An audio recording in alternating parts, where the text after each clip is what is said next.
જગ્યા છે તે ભાવનગર રાજકોટ હાઈવેથી જે આંબલાથી 3 કિલોમીટર દૂર આવેલ જે વગડિયા ધામ, જે હનુમાનજી દાદાનું જે ધામ આવેલું છે, ત્યાં પાછળના ભાગમાં એક વાય આવેલી છે, જે એક તાંબા કુંડ આવેલો છે. તાંબા કુંડ અમે જઈશું.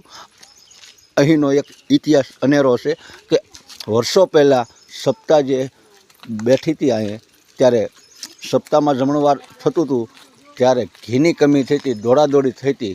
ત્યારે બાપુ દ્વારા અહીંથી કહેવામાં આવ્યું હતું કે આ કુંડમાંથી ડોલું ભરી અને સીધી તવામાં નાખશો એટલે ઘી થઈ જાય છે. એટલે ખરેખર એવું જ બન્યું હતું. તેવો ચમત્કાર થયેલો છે. તે અમે આ કુંડ તમને બતાવીશું કે જે આ કુંડમાંથી જે ડોલું ભરીને તવામાં નાખવામાં આવતી હતી, એટલે ખરેખર ઘી થઈ જતું હતું. આજે અમે તમને તાંબા કુંડના દર્શન કરાવશું. આ જે તાંબા કુંડ કહેવાય. આ જો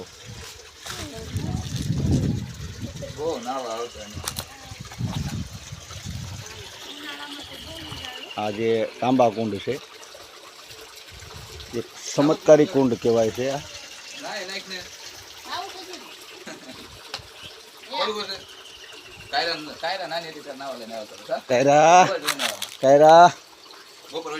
માયરા કાયરા માયરા એ કાયરા એ માયરા લે લે લે લે